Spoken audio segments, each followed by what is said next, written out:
Your safety will always come first, and a COVID-19 vaccine will only be approved by us, the UK's Medicines and Healthcare Products Regulatory Agency, once it has met robust standards on safety, quality and effectiveness. I was vaccinated because I'm a carer. I've had all three and I had the flu one as well. As far as the government is concerned, I believe they are doing the best thing for the nation. I've got an 8-year-old and I just didn't want to catch it where I didn't have to be fair. If this was going to prevent me from having it, then it was all good for me. I wanted to go on holiday. I just thought it was better that I get it done. I wanted to protect other people. The COVID vaccine has been hailed as a medical and logistical success. It's claimed that millions of lives have been saved, but there's growing evidence that the jab can have devastating consequences. They actually told my wife and 2 children that they had no hope, and if I did survive, it would be from the waist up. I thought I was going to die. I would go to bed at night not thinking I was going to wake up. Those injured by the vaccine feel unrecognised and abandoned by the NHS and a government they trusted. You take one for the team, so I took the vaccine, but now the team's run in the opposite direction. Just to let people know that when it goes wrong, there's like no help at all. The doctors don't know what to do with us. We're literally keeping each other alive. Safety is our watchword, and we are globally recognised for requiring the highest standards of safety, quality and effectiveness for any vaccine.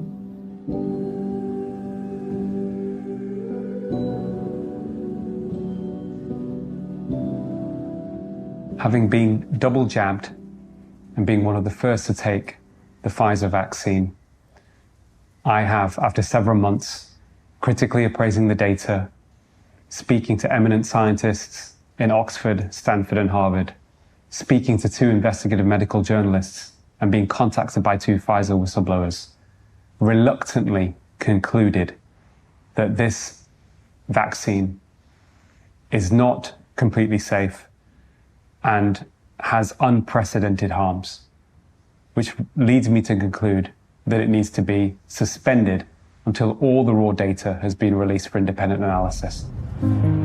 Dr. Malhotra is a respected and influential figure in medicine, and he's not alone in calling for the suspension of COVID vaccines. Many more international scientists are alarmed at what's developing into a global issue. I'm John Bowe, and I'm going to shine a light on an issue that cannot be ignored.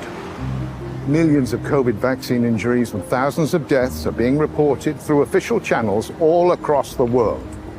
Our government has been accused of covering up the emerging data and the media of telling only one side of the story.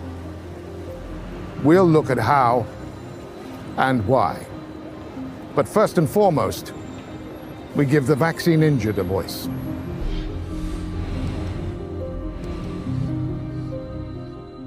My mum was standing on the drive. She'd been looking after the dogs while we'd been away, and she was talking to the neighbour, and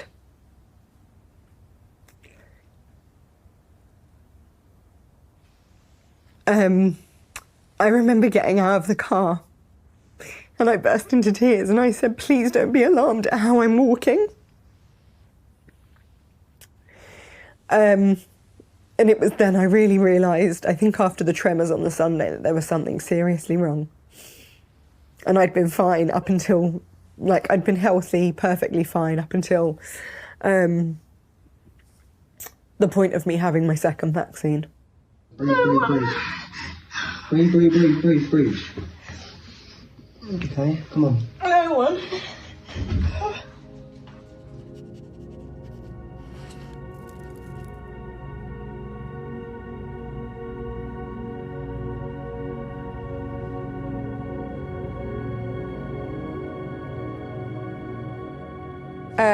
It's really funny because I look at these videos and I watch them and I either get really emotional watching them or I just go, wow, look at how far I've come and look at where I was. I was on a Zimmer frame. I was in a wheelchair.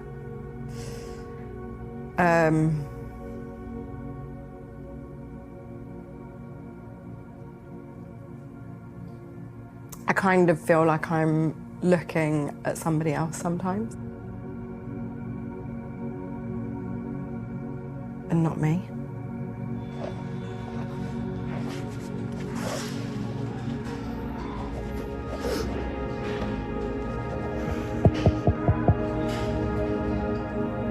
I still suffer now. I suffer with a lot of fainting. I suffer with my legs giving way. As a result of the damage that the vaccine has done to me, I've ended up registered disabled.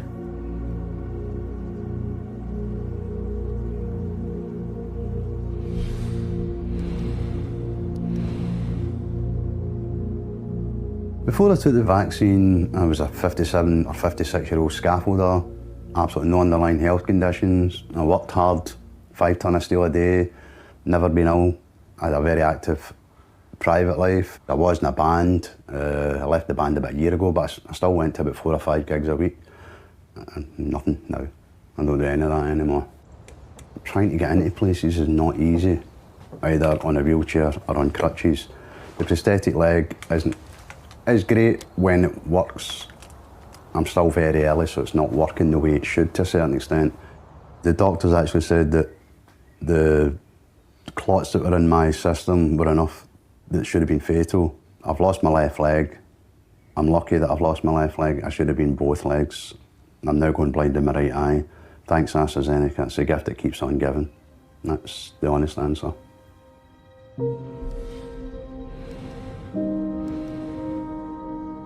My husband was 32. He was due to start a job at Great Ormond Street Hospital as a senior clinical psychologist.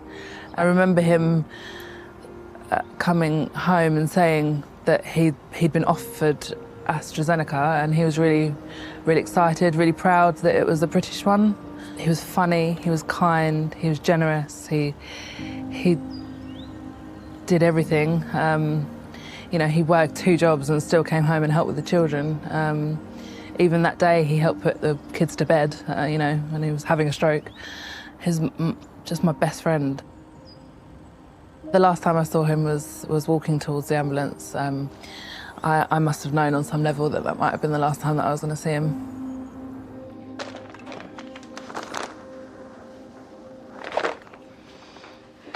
For months, this doctor's widow was forced to use the local food bank because she was living on benefits. She's finally received government compensation, and she accepts it as some vindication. But, she says, it's not enough. It will never be enough. Charlotte is still awaiting an inquest, but across the UK, coroners have confirmed deaths from the vaccine.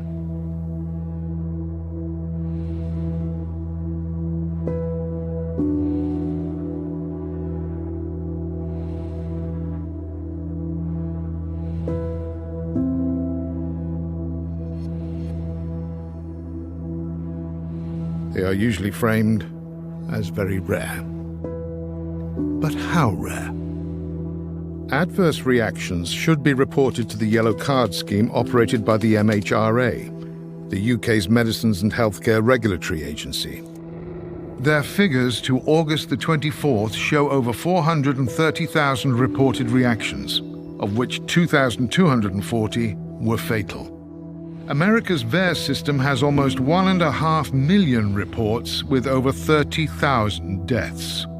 Not all these reports will be confirmed as vaccine-induced, but then again, not all reactions are reported. The figures surely demand investigation. Absolutely, absolutely. I don't think anybody can deny that there has been harm. You can argue about how much, but you can't deny that there has been harm.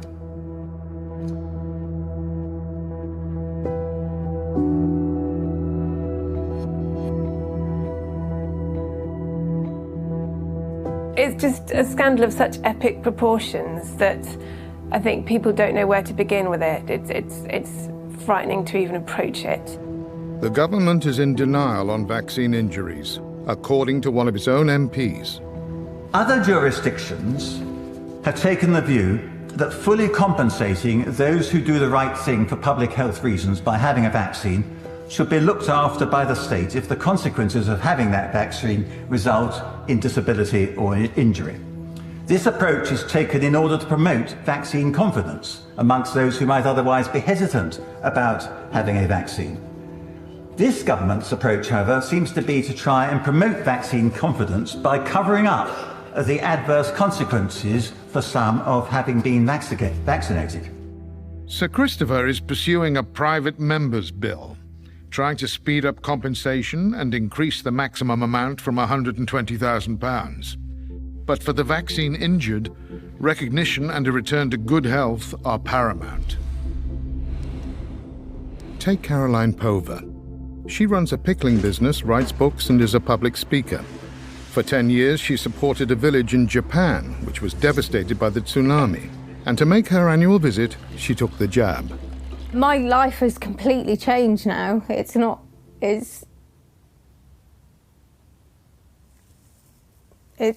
unrecognisable compared to how it was. Sorry.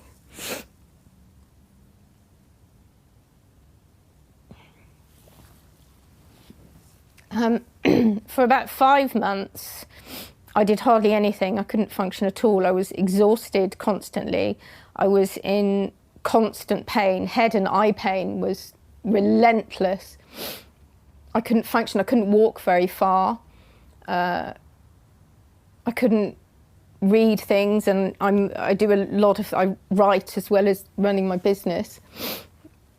So I couldn't write anything. I had trouble processing information, so I couldn't work in my business because I couldn't follow the recipes, and I didn't have any physical strength. I got to the stage where I can function at about 30% of how I could function before the vaccine. On a good day, I can maybe do a couple of hours in the kitchen, but then after a while, I have such chest pain that I have to come and lie down in here. And I used to do 12 hours on my feet working in there. It's not about money, it's about having a sense of purpose with your day, isn't it? Jobs and work is for all of us. And if you can't do those things, you do get to the point where you think, I cannot live like this, life is no longer worth living. And we have lost people in the vaccine injured community to suicide. Yeah, I didn't want to live when it was at its worst. I couldn't see the point. These vaccines were tested thoroughly for safety and effectiveness at every stage of the development and manufacturing process. They are also continually being monitored. Now they are being used in the wider population. This means we can be confident that the vaccines are safe and highly effective. Safe and effective? Would millions have been so confident if they'd known how different these gene therapies were? The word vaccine may have served as a reassurance, but by no traditional definition were these vaccines.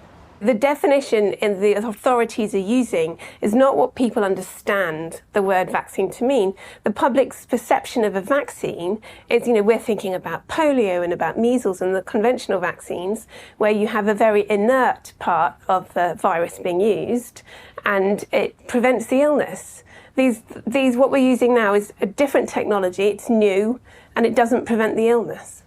Although it's not my traditional area of expertise, my understanding, looking at the data, of the mechanism of harm from the vaccine is that the spike protein, which we believed initially to just be localized to the arm, appears to be distributed throughout the body in every major organ system for several months, causing either a direct reaction through toxicity or an autoimmune reaction.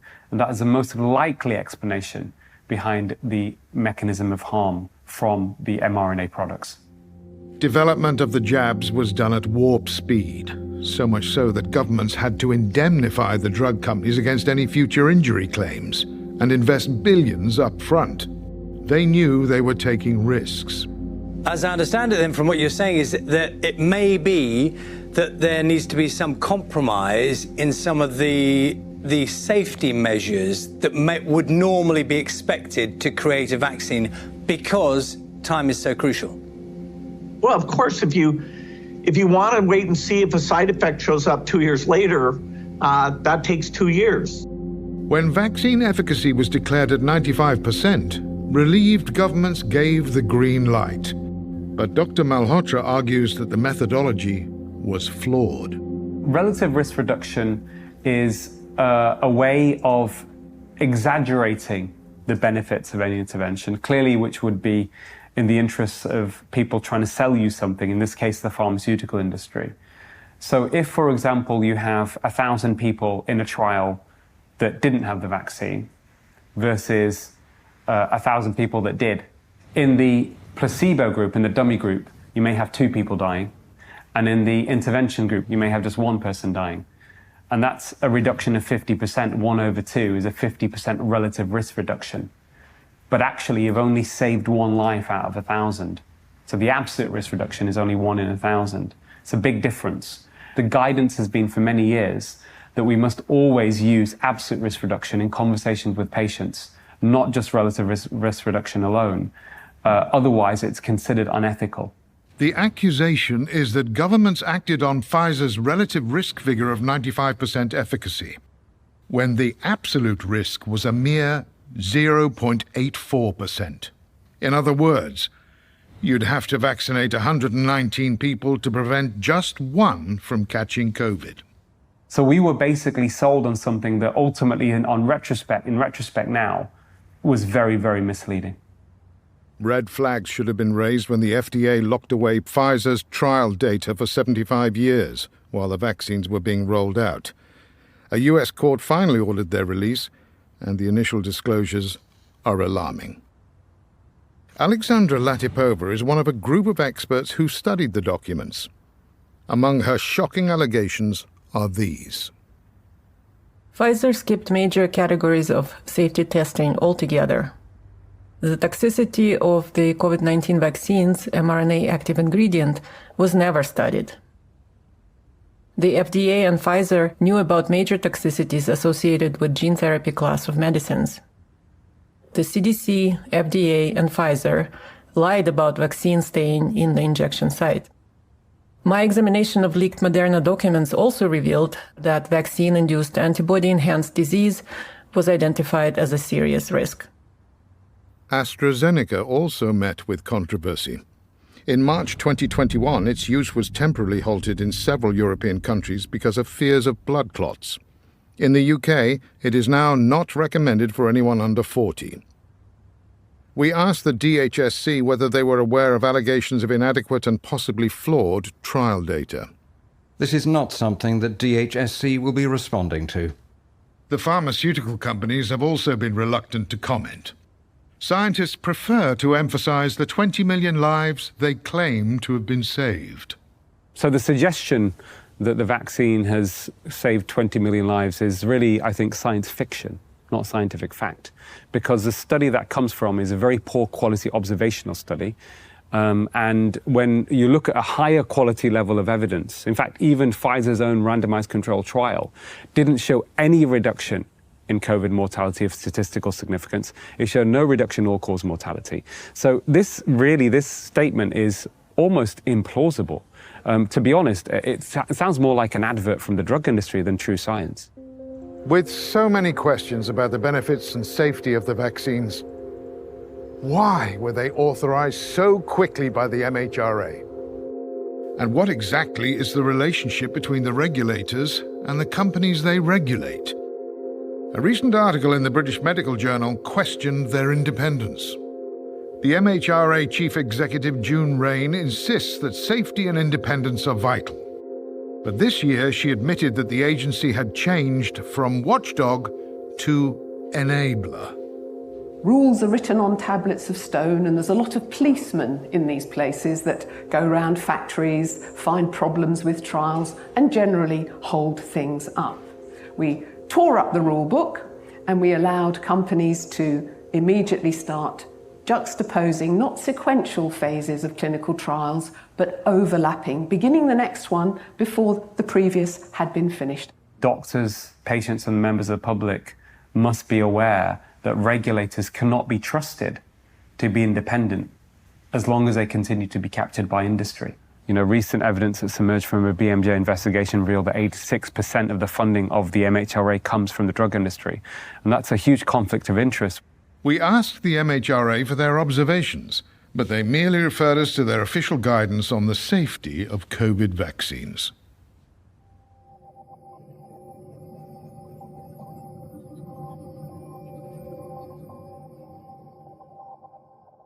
What was happening with informed consent was hugely concerning. I think what concerned me the most were doctors who weren't informing themselves. They've been very busy and they haven't done their own research. They've just accepted everything that they're told. A government guideline comes, and we've seemed to have disrupted the doctor-patient relationship. There were many, many doctors who were getting all of their information from the BBC in their lunch breaks, and who accepted at face value, because of the word vaccine, that these were going to be safe and effective. That was a real dereliction of duty. I think the lack of acknowledgement of vaccine injuries being a major issue is rooted in willful blindness. Specifically, human beings turned a blind eye to feel safe, avoid conflict, reduce anxiety, and to protect prestige. The General Medical Council responded, "It is not within the remit or expertise of the GMC to assess the scientific or evidential basis for the recommendation made by the Joint Committee on Vaccination and Immunisation, or the decisions made by government and public health bodies. But we do regularly share and discuss our guidance and its application with government health officials and other relevant stakeholders. We expect doctors to follow the principles in our guidance and use their judgment about how to apply these in the circumstances of the pandemic." Later, why did the government continue driving the vaccine campaign? When scientists had learned it didn't prevent infection, it didn't prevent transmission. And statistics show the vast majority of the population was never at risk from serious illness. And Dr. Jones, a consultant paediatrician who's always been pro-vaccination, has this stark warning. The children are at low risk, they don't need this vaccine, and the harms are real. Hi folks, I'm here at St Thomas's where I've just had my first AstraZeneca vaccine, and quite literally I did not feel a thing, and I cannot stress how important it is for everybody to get their vaccination. Get your jab when you're asked to do so. It's good for you, it's good for your family, and it's a great thing for the whole country. So please get your jab. Thanks very much. Can I ask, why did you get vaccinated? To minimise the threat of COVID on everybody and myself. Well, to try and stop me dying from COVID-19 was a pretty big one. That, and I wanted to go on holiday. Why did I get vaccinated? Because I didn't want the COVID, but I still got it anyway. I was ill all over Christmas, and I don't know quite what it was, but they said it's not COVID, it was something to do with COVID. But I know that I could have quite easily called an ambulance, I was that ill. Were you told about any potential side effects from the vaccine? No, and when I did ask, especially about reproductive issues that it may cause in the future, nobody really gave me any answers. And the other thing is, after I've had my vaccinations, I noticed some changes. To be fair, I don't feel that we was given enough information, but because it was such a big outburst, it kind of scared me into having it done, and I've had it done, and luckily I haven't had any bad repercussions from it. Millions of people took the COVID jabs without serious side effects. But for those who did suffer, the physical pain and debility is made even worse by the frustration and mental stress of being ignored. They feel neglected by the NHS, misunderstood by the public, and betrayed by the government.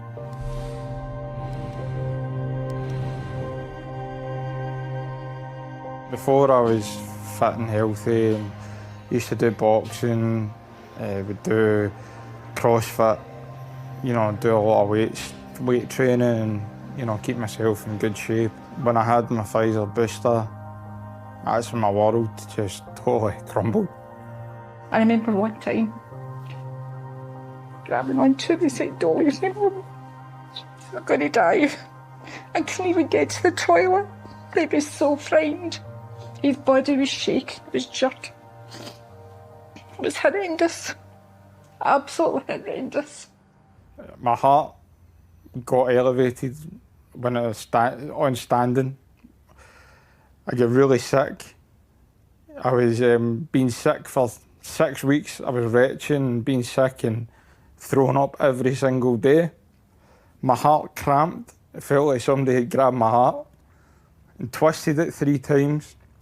I had brain fog. I developed a slur. I would slur my words, and I developed a stammer. I had seizures. My body can't regulate temperature anymore. It's totally ruined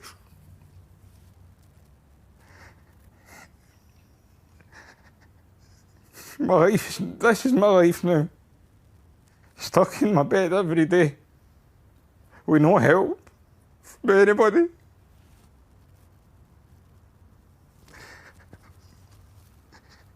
It's not really a life form, it's an existence, and nobody. I tell you, if I could hold a Boris Johnson, I would tell Boris Johnson exactly what I think of him. Help these kids, help them, help these people that are injured. But I can't live like this. I can't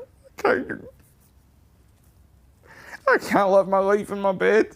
I'm only 36 years of age. I'm supposed to be getting married this year.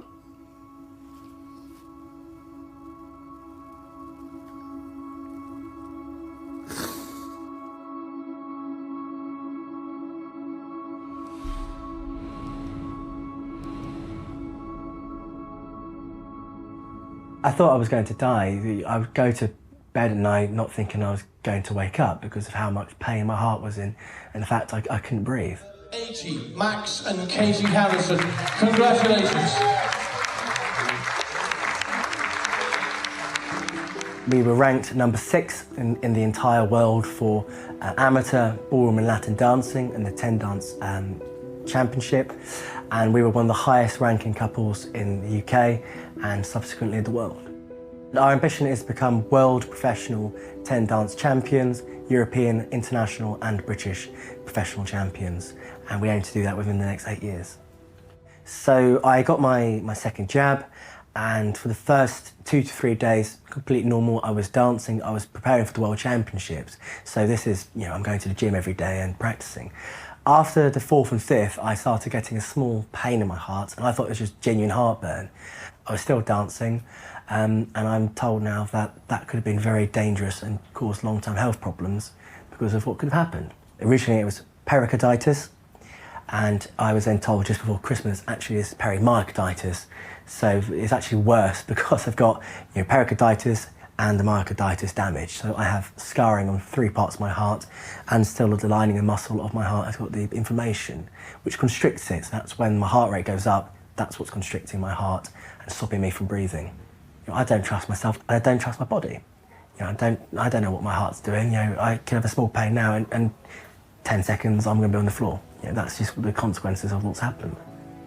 Music's a very beautiful and powerful thing if you understand it and if you enjoy it. And just to be able to go onto the floor and do what I think I was born to do in front of thousands of people, it's the most special thing in the world. And having lost that, I can't even begin to tell you how bad it feels.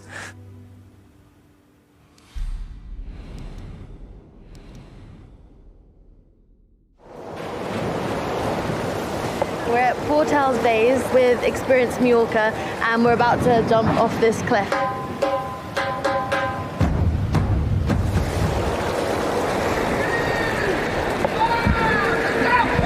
I used to be in the Olympic team for synchronized swimming. I used to train 6 days a week, 10 hours a day, incredibly hyperactive. I was also always known as the person that was like running around set, doing stupid things, backflips when I shouldn't be doing them and stuff like that. I'd go out and party and dance with my friends, and then I'd be back home at 7 a.m. and then shooting a commercial at 10 a.m. So really pushing my limits. The industry required me to be double vaccinated to work on films, and I immediately regretted it. As soon as she put it in my arm, I just thought, what have I done? Over that period of 2 weeks, I just got worse and worse and worse and worse. And eventually this awful headache that was like someone was inside my skull, like pushing out. I can't explain how awful it was, and I was dizzy. I was literally crawling. Like,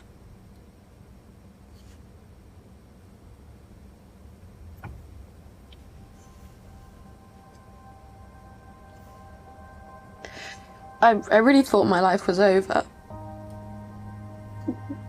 Because I couldn't even cook for myself. I couldn't even stand up. I couldn't care for myself. My mum would come and see me, I think like twice a week, to change my bed sheets for me, do a food shop for me, clean my house for me. I just couldn't do anything at all. But I just thought, this isn't living. If the rest of my life is going to be like this, then I would rather not be here. But it was in the sense of desperation for help. And I wouldn't have had those feelings. My mind wouldn't have gone there if someone had just said, I see you, I'm going to help you. Those who were in perfect health before their vaccine have encountered too much ignorance and scepticism when seeking medical help. For some, their GPs have refused to engage, and that has reached the extent that they are made to feel gaslighted, Madam Deputy Speaker, with their physical pain being dismissed or explained away as mental illness. How insulting and humiliating is that, and how at odds with the principles of the National Health Service? It was the most terrifying experience, to be told that what's going on with you is psychological and that it's not physical when you're in physical pain.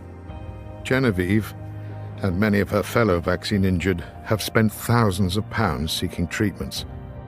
They'll try anything to help ease their pain and disabilities. I found a private phlebotomy service, and she comes to the house and she takes a pint of blood out, and literally sit here, she takes a pint of blood out, and I come alive again, and I'm me again. I can talk properly, I can move properly, my body feels different, everything feels different. Come through. I did a series of oxygen therapy treatments with Janie at the Wellness Lab. I'd come into the oxygen therapy and I'd have a migraine and I'd leave without one and feeling like so much better.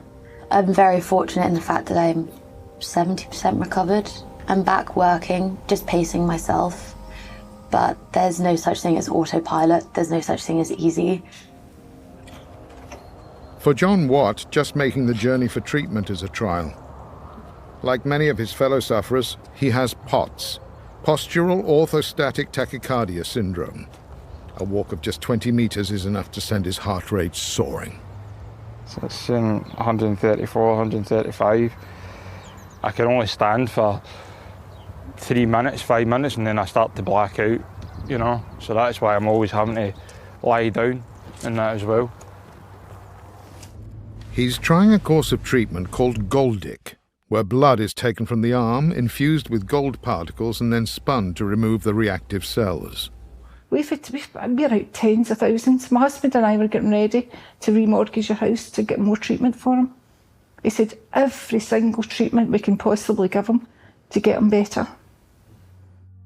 It's important to note that John suffered a heart attack before getting any of his jabs. But he was back in the gym and back to health, taking his first 2 jabs without problems.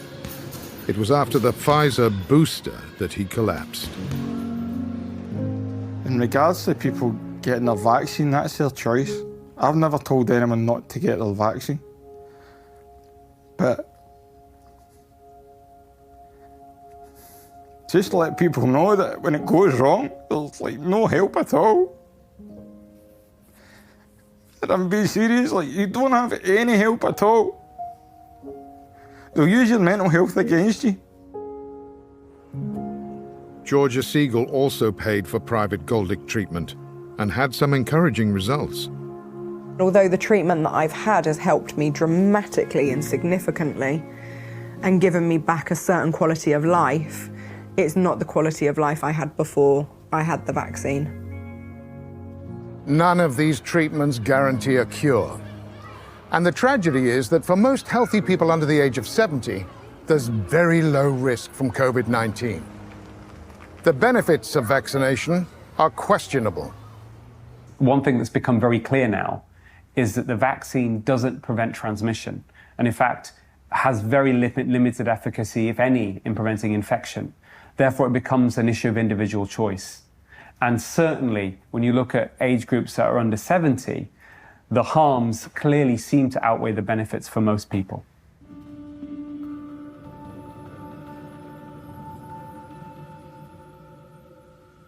This chart reflects deaths of people with COVID up to May 2022.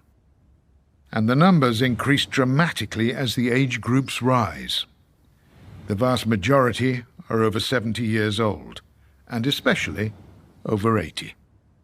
We asked the DHSC why the vaccine campaign targeted all age groups, and whether it accepted that the vaccines were not preventing infection or transmission.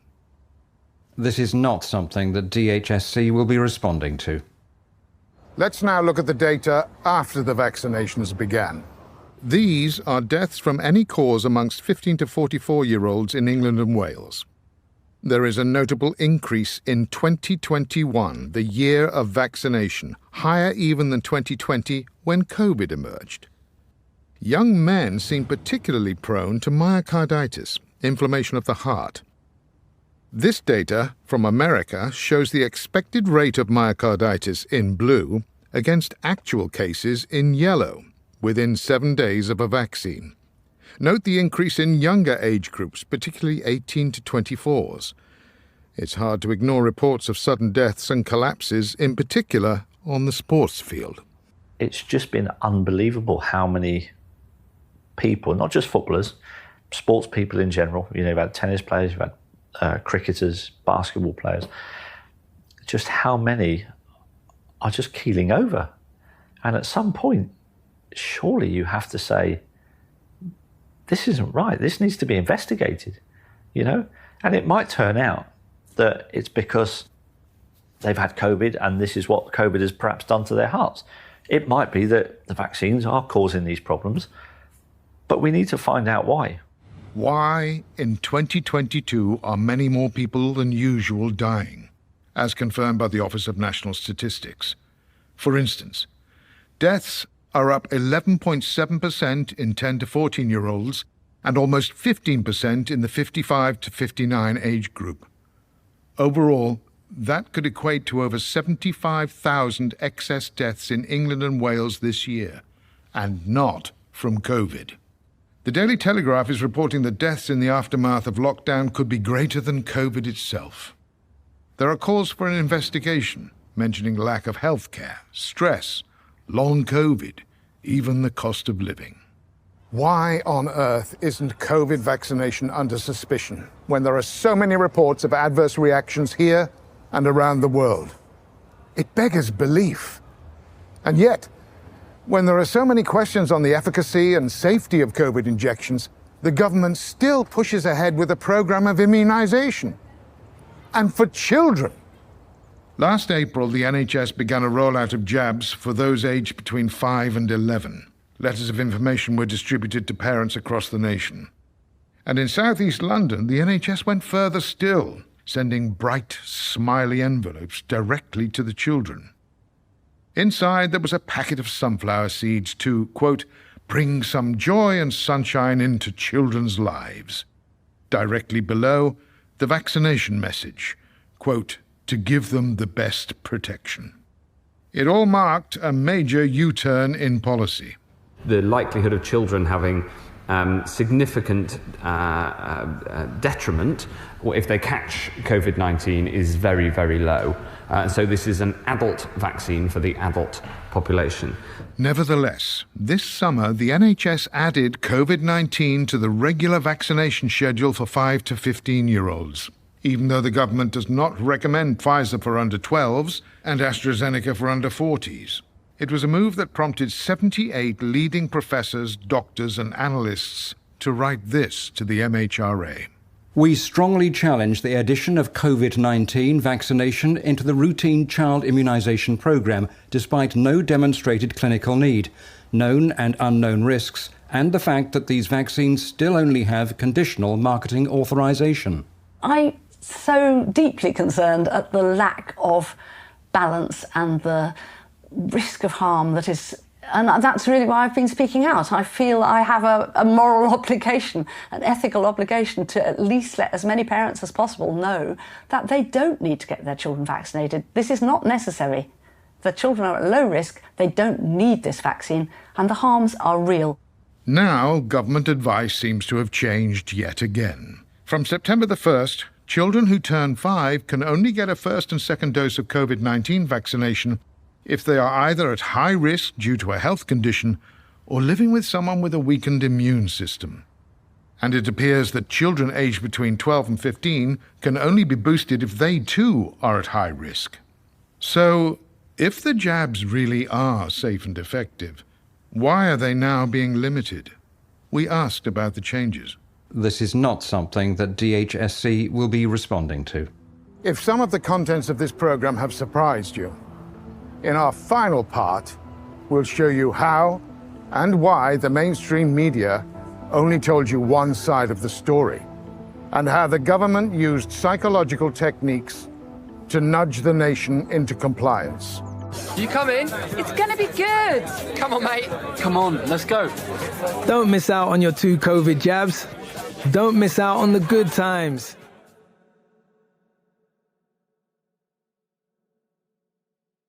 When they went for their jabs, those who were injured thought they were doing the right thing in following government instructions. They might even have lined up behind you. And yet the government, the NHS, the media, all those who encouraged vaccine take-up, they've all backed away. So people have had to help themselves, through groups like UKCV Family, VIB UK, and others. My charity organisation for the vaccine injured has created a call centre to support people. The indifference that we've all experienced is unnecessary and cruel. We want to support each other. That's the main thing our group is doing, is supporting each other, because we've got no one else to talk to. The doctors don't know what to do with us. Nobody else really knows what to do, so we're just trying to help each other.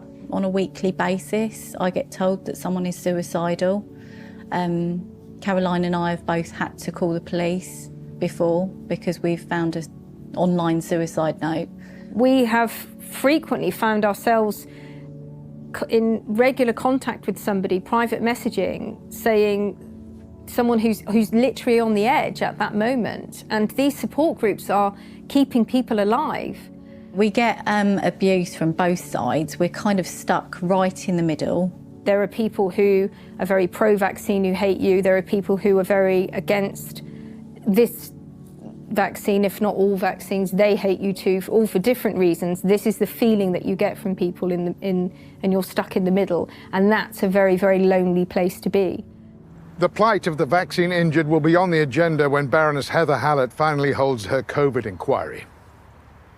But she must also investigate SAGE, the government's scientific advisory group, and especially their so-called nudge unit, otherwise known as Spy B. Why did they drive such a culture of fear? From this evening, I must give the British people a very simple instruction. You must stay at home. Earlier, on the very day of that historic Boris Johnson speech, SAGE met to discuss Spy B's methods of achieving behavioural change. The tactics were agreed. The influence is clear. The coronavirus is the biggest threat this country has faced for decades, and this country is not alone. All over the world, we're seeing the devastating impact of this invisible killer. And though huge numbers are complying, and I thank you all, the time has now come for us all to do more. You should not be meeting friends. If your friends ask you to meet, you should say no. You should not be meeting family members who do not live in your home. You should not be going shopping except for essentials like food and medicine. And you should do this as little as you can. If you don't follow the rules, the police will have the powers to enforce them, including through fines and dispersing gatherings. The way ahead is hard, And it is still true that many lives will, sadly, be lost. This is an important update from the government about coronavirus. Someone on your street, at your supermarket, or in your park is highly likely to have COVID-19. Do not go out unless absolutely necessary. Do not meet up with anyone outside your household. Do not put the lives of your loved ones in danger. This is a national health emergency. Around 1 in 3 people have no symptoms and are spreading it without knowing. Keep your distance.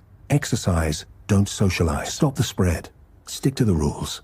If you bend the rules, people will die. I think what's important to understand is over the last 2 years, there has been the promotion of unethical psychological techniques to encourage behavioural change, such as the use of fear, artificially increasing the sense of being afraid in order to get people to change their behaviours.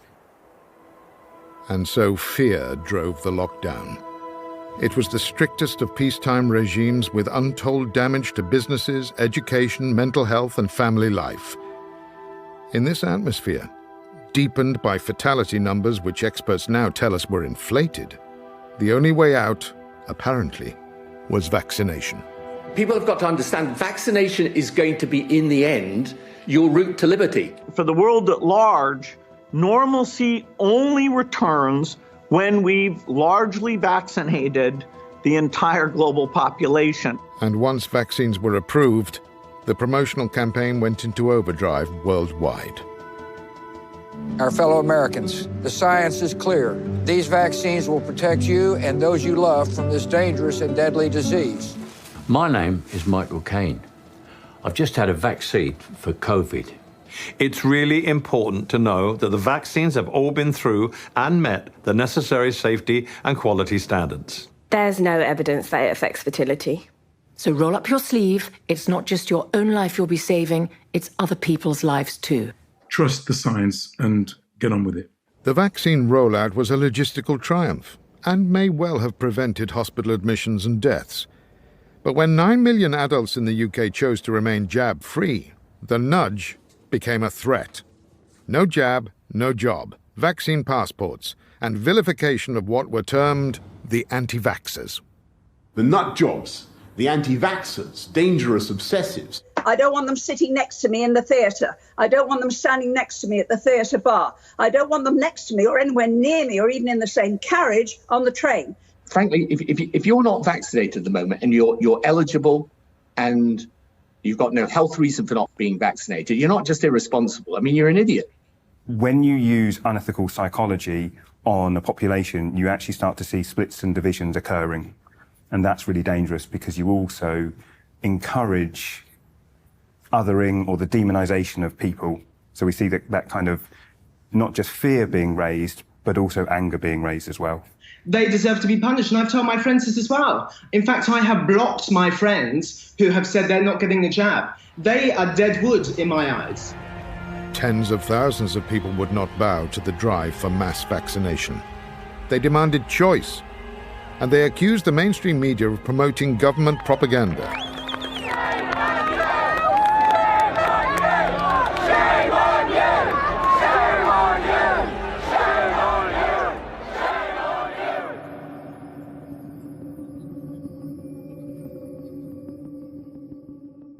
Let's return to the SAGE playbook.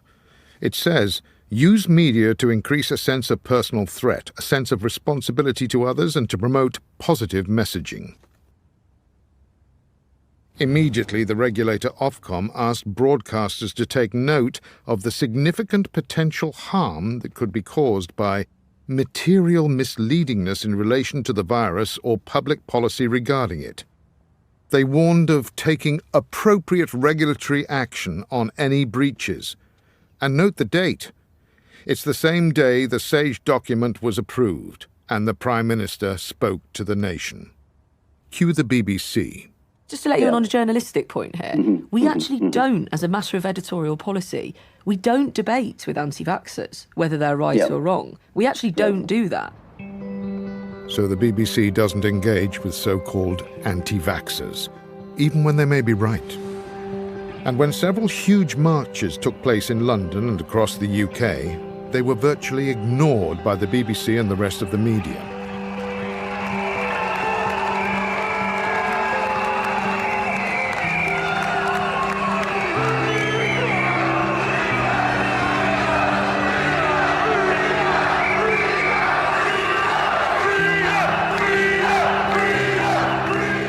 These are the images they didn't want you to see. The story they didn't want you to know. Tens of thousands of citizens from all walks of life raising genuine concerns. The people the media painted as dangerous anti-vaxxers. And it just so happens that the government has spent an estimated £500 million of public money for media advertising. Then there's the Trusted News Initiative, which the BBC says is an industry collaboration of major news and global tech organizations working together to stop the spread of disinformation. The partners include the BBC, Facebook, Google, YouTube, Twitter, and Microsoft. It sounds laudable, but what it really means is that governments, the media, and the big tech companies are working to a common script. Their script. Their version of the truth. We asked the BBC what happened to free speech, balanced reporting, and impartiality. I'm afraid we won't be commenting. The real truth is that anybody who questions the official narrative is generally suppressed and cancelled or labelled as a spreader of disinformation on social media. And that includes eminent scientists, doctors, and disgracefully, the vaccine injured. We had thousands of people on that support group all over the world who were vaccine injured, and we got shut down by Facebook, and I was quite shocked that that could happen. Your story is misinformation, you're anti-vaccine, you're anti-science, you know, you're killing people. I've been told that. You're killing people telling your story. People won't take the vaccine if you tell your story. Please be quiet. This conspiracy of editorial control between mainstream and social media is stifling democratic discussion. A proper debate might have led to better informed choice on the vaccines and potentially fewer injuries. Instead, we've been subjected to psychological pressure under that dubious mantra, safe and effective. Proper, balanced science must come to a sound conclusion. We need to know the truth.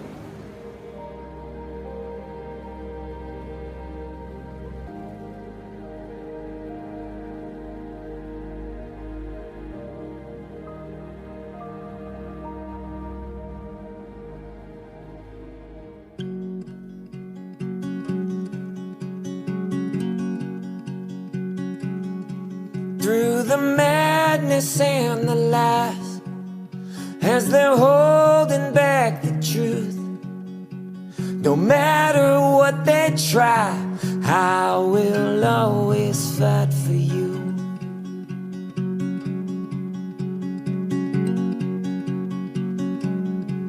I will save your innocence. They are trying to remove.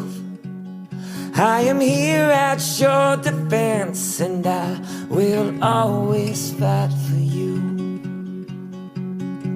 Yes, I will always fight for you. I will stand here in the way, and I will not give up on you. I will shield you from the pain.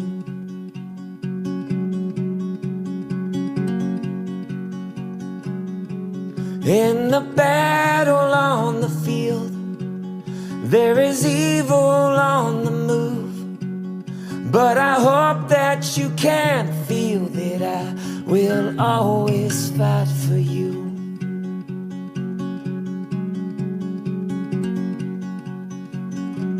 So to every single mother, father, stand up for your sons and daughters. Do not back down, don't let up. You are all they have for armor, so make this a war to win.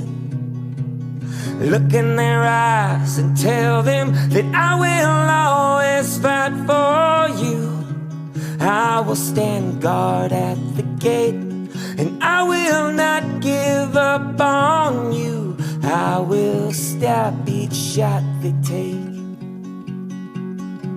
Yes, I will always fight for you. I will always fight for you.